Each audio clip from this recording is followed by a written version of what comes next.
global. Kalau minggu lalu kita sudah bicara tentang Pancasila, jati diri bangsa. Hari ini kita belajar tentang tantangan global, tantangan globalisasi. Di awal saya ingin menyebutkan beberapa survei. Ada survei yang dilakukan oleh 2 lembaga survei di Indonesia. Nah, tapi saya survei kecil-kecilan. Nanti silakan di chat di sini. Sambil kita nanti silakan ditulis di kolom chat ya. Pertanyaan saya adalah, apakah Anda setuju ideologi?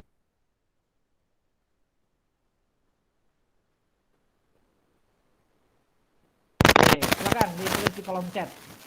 Maaf Pak, suaranya tadi nggak kedengeran Pak. Pertanyaannya adalah, suaranya bereset Pak. Putus-putus. Kecil Pak, suaranya kecil. Pertanyaannya adalah, saya ulang ya. Ini sampai ini. Apakah Anda setuju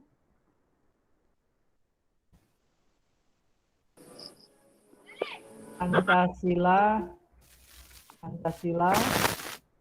diganti? Digantinya maksudnya dalam konteks apa Pak? Gimana Pak? Diganti dengan ideologi yang lain. Kalau ideologinya diganti, oke. Kalau diganti dengan ideologi, maaf ini saya deny ya, ideologi apa?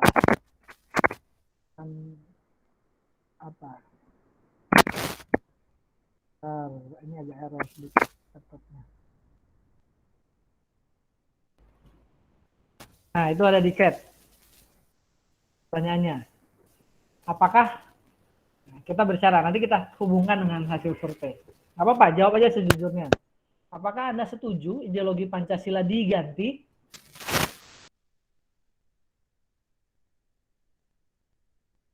Jawabnya di kolom chat, Pak.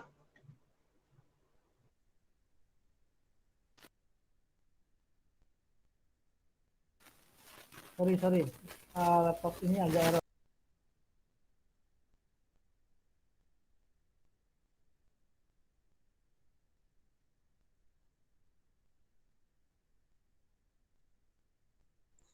Jawabnya di kolom chat ini Pak.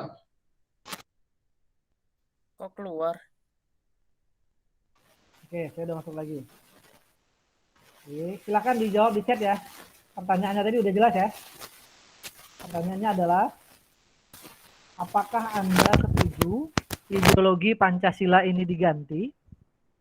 Kalau setuju diganti, cocoknya diganti dengan ideologi apa?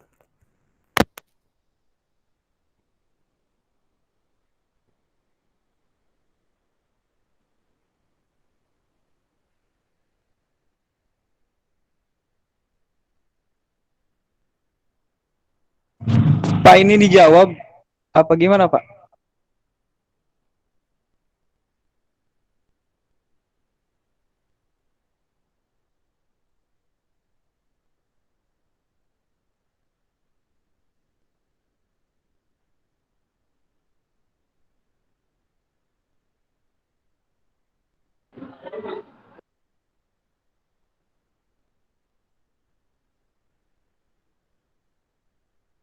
Setuju. Pak maaf Pak, ada suaranya Pak di sini Pak, suara Bapaknya. Suara Bapaknya nggak ada Pak? Halo? Ada suaranya tah? Tes. Suara Wikipedia yang nggak ada. Tes. Ada Zan, ada suaranya. Masuk.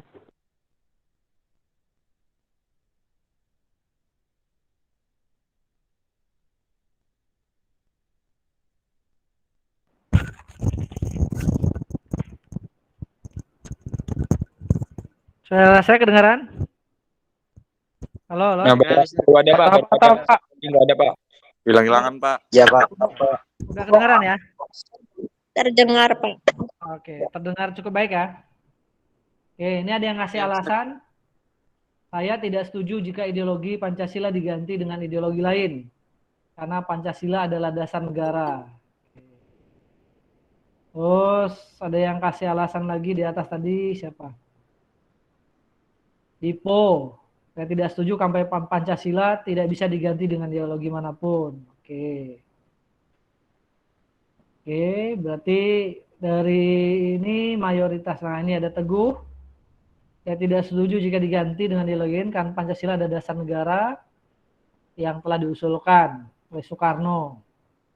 Pancasila bukan suatu hal yang mutlak. Apabila kita mengubahnya, maka kita merubah tata negara. Oke. Terima kasih atas saran ininya, atas pollingnya. Oke. Nah, di awal, ketika kita berbicara tentang, suara saya cukup jelas ya, kalau ini nanti tolong sampaikan di kolom chat. Ketika kita bicara tentang tantangan di era globalisasi, saya ingin menyampaikan dua hasil riset. Yang pertama riset dari Indef, sebuah lembaga penelitian. Ada satu lagi riset yang dari sebuah lembaga yang saya lupa nama lembaga risetnya. Ternyata menurut hasil riset, kalau kita survei kecil-kecilan hari ini, alhamdulillah secara umum Anda semua setuju Pancasila ini masih dipertahankan sebagai ideologi negara.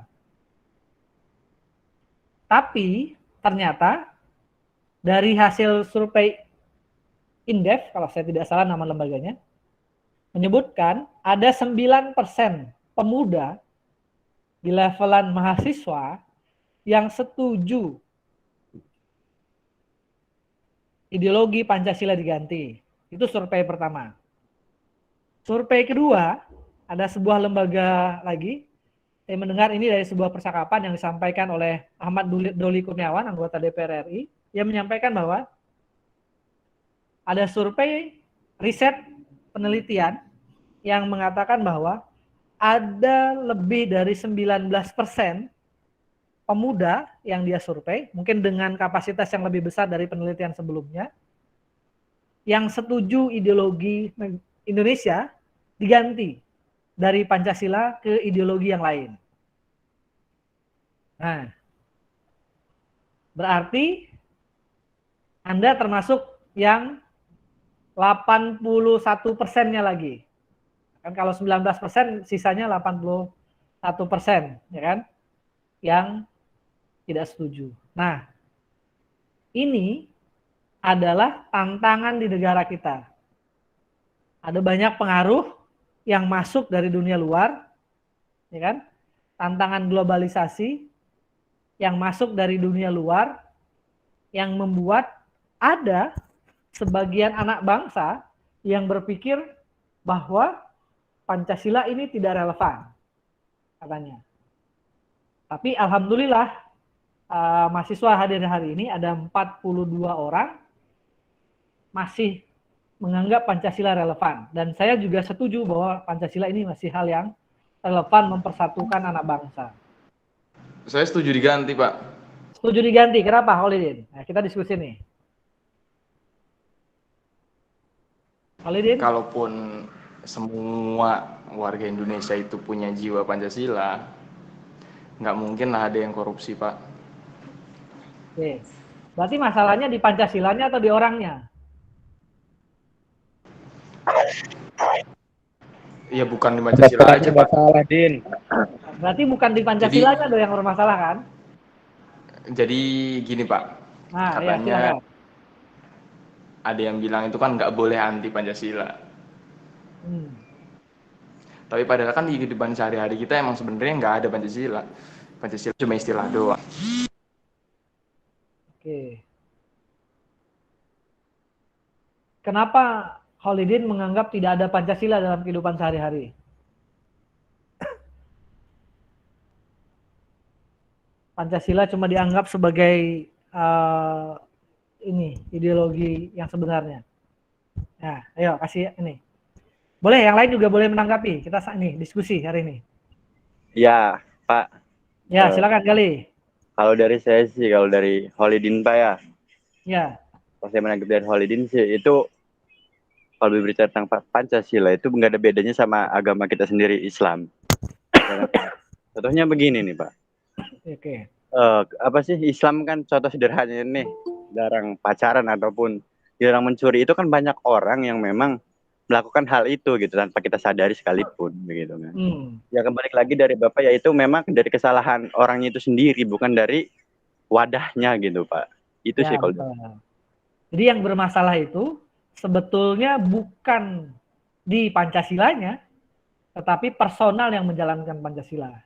Dulu ada, kalau waktu kampanye itu ada aku Pancasila, ya kan? Tapi ternyata yang mengaku aku Pancasila korupsi bansos. Pancasila enggak itu? Enggak. Tapi bukan Pancasilanya yang salah, tetapi orang-orang yang melakukannya. Nah, ini menjadi PR. Nah, inilah tantangan kita. Ini yang akan kita bahas di sini. Bahwa tantangan kita di era globalisasi, kalau kita secara definisi globalisasi itu adalah perubahan sosial dalam bentuk semakin bertambahnya keterikatan masyarakat dengan faktor-faktor yang lain akibat ada transkultur. Trans itu maksudnya pertukaran kultur. Kultur itu budaya dan perkembangan teknologi modern. Nah, ini yang akan kita diskusikan di sini, jadi PR. Nah, jika kita bicara globalisasi, bicara tantangan globalisasi, kan? Nah, ini wajah kita sekarang, wajah yang majemuk. Otomatis kalau kita bicara globalisasi nanti akan ada internasionalisasi, hubungan antar bangsa, antar budaya dari seluruh daerah yang ada, ya kan? Meluas, baik itu secara perdagangan, penanaman modal, pergantian orang, pertukaran orang, ya kan? Terus bahkan di posisi yang kedua misalnya ada liberalisasi, adanya borderless, kehilangan batas pagar-pagar negara. Kita mau beli barang di Cina, Anda tinggal order via marketplace. Anda ingin beli barang di Amerika, Anda bisa order pakai marketplace. Jadi nyaris tidak ada border. Anda ingin berkenalan dengan orang di mana? Di Malaysia, di Singapura, di Timur Leste misalnya, di Papua, di mana? Borderless. Bahkan batasan-batasan itu nyaris sudah tercerabut dari akarnya. Jadi membuka pintu ekonomi tanpa pagar. Ada juga universalisasi, yaitu ragam selera, gaya hidup, seperti pakaian, makanan, kendaraan, yang bisa langsung kita akses dan bisa kita ketahui. Ini, mungkin misalnya sekarang ada demam Korea. Nah, mungkin ada yang senang demam Korea. Misalnya ada yang demam Korea. Ada yang demam tentang budaya India zaman dulu, ibu-ibu. Sekarang ada yang demam Lesti. Dangdut. Ya, misalnya itu masih Indonesia, tapi ada yang luar. Nah, ini yang terjadi ketika globalisasi. Ada westernisasi yang keempat, yang juga terjadi. Jadi ngerasa bahwa sesuatu yang datang dari barat, sesuatu yang datang dari luar, itu lebih hebat, lebih bagus daripada yang datang dari Indonesia. Deterritorialisasi, perubahan batas geografi, ruang dalam batasan tertentu, ya. Tidak ada jarak dan semua menjadi berubah. Padahal kalau Anda berpikir bahwa segala sesuatu itu bagus, kalau Anda beli sepatu Nike misalnya, ya kan? Anda ngerasa itu produk luar, padahal dibuatnya di sini kan, di Serang, di Kabupaten Serang sebelah sana. Ada produk Nike, ya kan? Ada Nikomas buat sepatu. Kalau Anda ngerasa ada sepatu-sepatu, beli sepatu, oh kayaknya ini sepatu luar negeri, padahal itu bisa jadi adalah buatan Indonesia. Beli bola, diekspor, oh dibuat di situ. Oh, ternyata made in China, bukan buatan asli tempat itu sendiri. Ini PR kita bersama. Nah, untuk mencegah yang tadi ya, membesarnya. Nah, kita akan nikmatin dulu tuh Pak Isnoval musiknya. Anda mau setik ya? Sekarang main enak kalau emang bunyi itu. Oke. Pak Isnoval saya kick ya. Sudah masuk ya. Oke. Apa yang harus kita lakukan untuk mencegah itu semua? Kita pertama harus membangun konsensus nasional atau common platform, kesepakatan bersama. Karena Pancasila itu sebetulnya kesepakatan founding father kita dari berbagai kelompok masyarakat, ada Islam, Kristen, Hindu, Buddha, kelompok nasionalis, ya kan? Berembuk bersama mensepakati Pancasila menjadi dasar negara. Itu sepakat. Ada yang menganggap, ada bahkan yang mempertentangkan antara Pancasila dan negara. Padahal ini Pancasila itu kalau kita belajar dari para maseh, para tokoh-tokoh Nahdlatul Ulama, bahwa Pancasila itu ya Islam, gitu. Mulai dari ketuhanan yang Maha Esa, yaitu Islam, ya kan? Ya kan? Ada di agama kita masing-masing, gitu kan? Ada di kemanusiaan yang adil yang beradab, ya. Semua agama sepakat bahwa harus memanusiakan manusia, ya kan? Ada persatuan Indonesia, ya memang persatuan. Nah, yang kedua, kita harus membangun dialog antar agama, etnis, dan kelas sosial. Jadi jangan sampai ada kelompok tertentu yang merasa kelompoknya paling benar. Dalam konteks beragama, kita harus menganggap bahwa agama kita benar. Saya Islam, misalnya, menganggap bahwa Islam adalah agama yang benar. Ya kan? Sepakat ya mungkin. Yang beragama Kristen juga merasa Kristen adalah agama yang paling benar. Ya kan? Katolik juga merasa demikian, Hindu, Buddha juga merasa demikian. Tapi dalam konteks bernegara, kita harus memberikan toleransi, harus ada dialog, ya kan, dengan yang lain, sehingga menjadi rukun dan damai. Yang ketiga, kita harus meneguhkan dan mengaktualisasikan kembali nilai-nilai budaya bangsa. Pancasila atau dalam konteks mungkin mayoritas Islam di Indonesia unik. Yang mungkin cuma ada di Indonesia. Kayak tradisi di Serang. Nah, ini ada khusus di Serang juga. Kalau pas Maulidan rame gitu. Nah, itu budaya bangsa juga yang harus dilestarikan sendiri. Itu sendiri. Yang keempat, kita harus meningkatkan rasa nasionalisme dan patriotisme. Ketika ada tenaga kerja asing yang masuk tanpa ini, kita harus aware dong. Harus membela tenaga kerja Indonesia, bukan justru membela tenaga kerja asing, ya kan? Dalam hal regulasi misalnya, dalam hal keberpihakan, jangan tiba-tiba harus membela Indonesia. Nah, ini yang bisa kita lakukan ketika ini terjadi.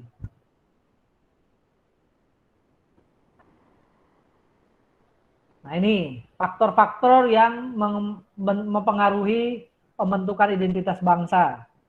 Adanya ikatan primordial,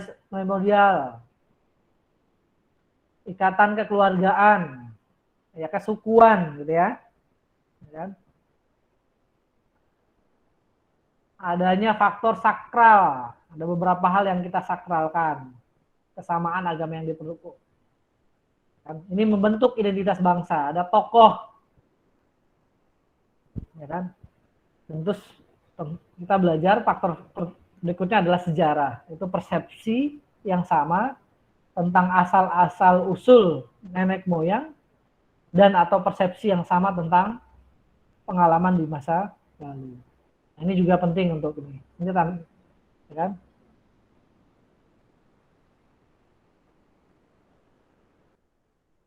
Ini juga yang membentuk kita, Bhinneka Tunggal Ika. Nah, ini yang dipegang sampai sekarang oleh bangsa Indonesia. Makanya setiap ada kerusuhan, konflik agama di Indonesia cepat selesai. Kenapa? Karena kita mensepakati bahwa Pancasila adalah kesepakatan bersama. Ada Bhinneka Tunggal Ika, ya kan? Ketika Anda bicara tentang konflik, nanti masuk ke bersama, kesepakatan bersama di Bhinneka Tunggal Ika ini. Ada juga perkembangan etnologi dan lembaga-lembaga pemerintahan.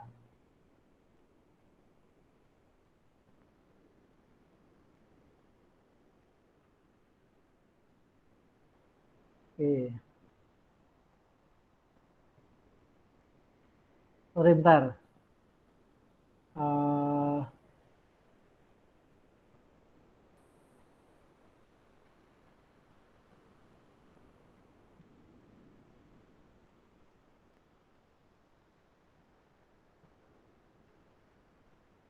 Bentar, sebentar. PowerPoint antar. Laptopnya error, bentar ya. Laptopnya jalan sendiri.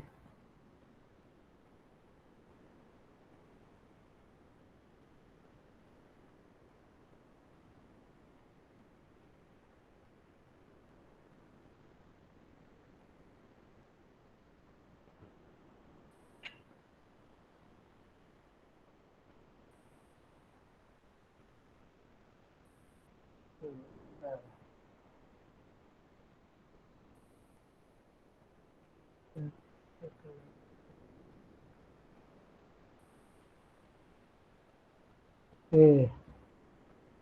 Aduh, ini error ya antara laptopnya. Oke, kita kembali ke sini. Nah, apa yang membuat tantangan ini bisa kita hadapi bersama? Yaitu nasionalisme yang tumbuh dalam bangsa Indonesia.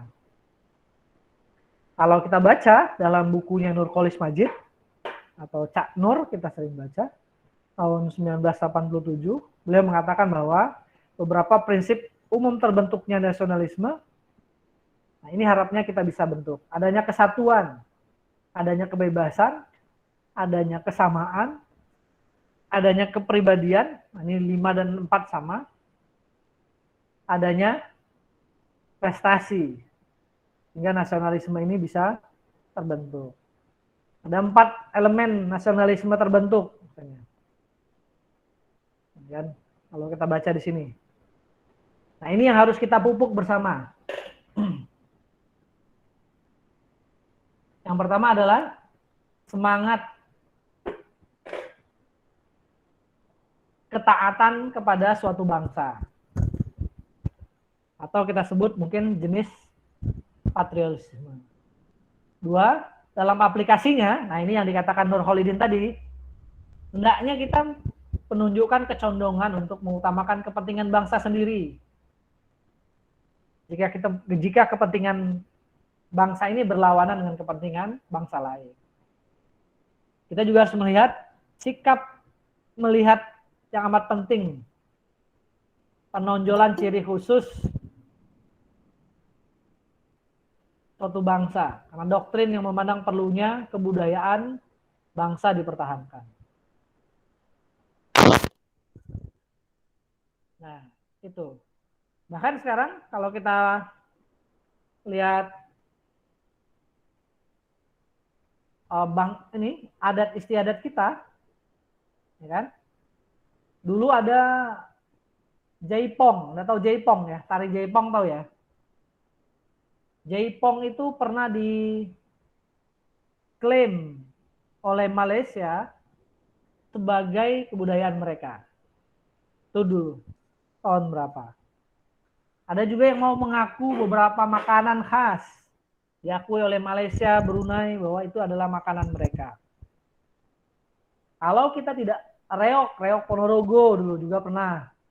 Karena ada sebagian anak bangsa kita berpuluh-puluh tahun yang lalu yang pindah ke Malaysia dan pindah ke Brunei, ya kan?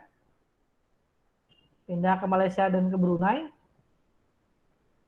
Mereka membawa juga adat itu. Terus oleh pemerintah Malaysia dianggap sebagai budaya mereka. Nah, akhirnya ini terus ribut terus kan. Bahkan ada pulau dulu, Pulau Sipadan dan Ligitan. Aduh, Pulau Sipadan dan Ligitan dulu direbutkan sama Malaysia sebagainya. Nah, itu penting. Oke, silakan kalau ada pertanyaan. Ini pada tutup kamera semua nih. Nggak kelihatan orangnya. Silakan kalau ada pertanyaan tentang budaya bangsa. Belum lagi ditambah budaya yang masuk nih. Tantangan budaya yang umum. Misalnya tantangan free sex, ya kan? Pergaulan bebas. Itu juga masuk. LGBT, nah itu yang juga lagi berat kita. Kemarin ada video Rian, siapa namanya? LGBT yang mengaku orang Indonesia, tapi pindah ke luar negeri, karena di Indonesia